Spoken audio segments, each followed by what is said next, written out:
this video will actually feature on two of my channels. It will feature on my movie channel and on the Inner Mind.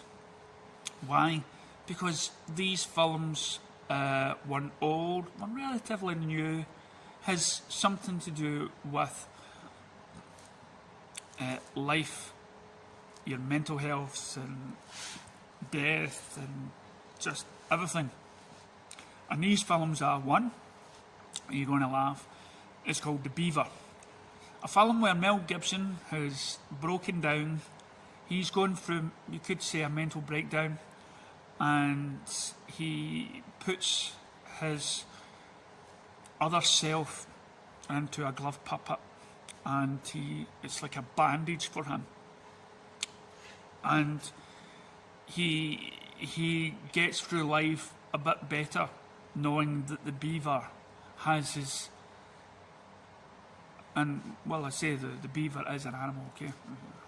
So, and the beaver is a part of him. What's in that, ventriloquists and everything else has always fascinated me.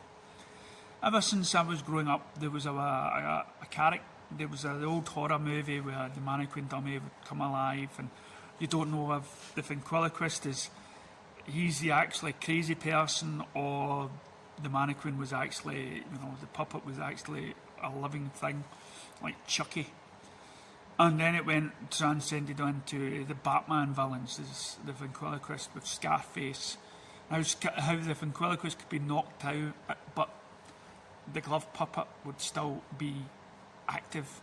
It's taking your mind, splitting your mind in two, and giving an object that, and it gets to, and then the film goes to the point where that the man has to do something drastic to separate his mind from his other minds. And so for me, and for what it covers with mental illness being genetic, and it runs in the family, is something else that I find fascinating into the makeup of us all. And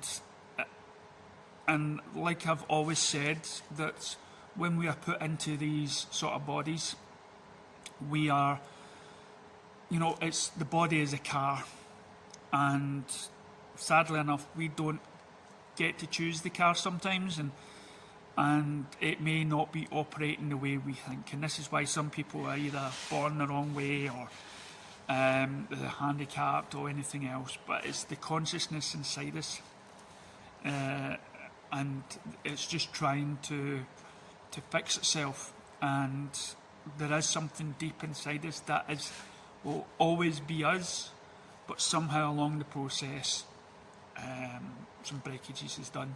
So for me, for the Beaver, with starring Mel Gibson, give it 2 thumbs up. Check it out. The second film is something I was thinking about when I was trying to explain it to a friend. Was I believe the title was called What Dreams May Come, starring Robin Williams. Robbie? No, it's Robin Williams, the late, rest in peace, comedian. He made a movie, and for me it should be high up there, because the story itself was fantastic, and it was a great new way to look at what happens to you when you die. And there was no talk about God or angels or anything like that, which was something brilliant. And what happened in this story was the kids had died, and the 2 parents struggled on with life. They tried to get over, and years passed, and the mother couldn't cope. So the mother decides, I can't believe, as I say, don't take me too much, it's been a while since I've seen this film. I think the wife took her own life, and then years later the husband dies. So when the husband dies, he goes, and everything's all picturesque, and it's sort of heaven with sort of fields and he's an artist and whatnot, and he can paint, he's just having a lovely time, and he's moved on. And these guides, these other people come down and inform him that his wife is in a sort of hell. But it's not sort of devil, it's not like somebody has came and judged you and put her in hell. It's like you've put yourself in that place because you can't forgive yourself. So she couldn't forgive herself with the loss of her kids. So she's in agony and she's not letting things go, she's not sort of moving on. So then Robin Williams takes that journey and he ventures from his sort of heavenly sort of area, and he travels down to the hellish area where people are just, torturing themselves because they can't forgive. And he sees his wife there, and he brings her out of it, snaps her out, and brings her with him. Now, along that journey, there's been these visitors with him, these grown-ups and stuff like that.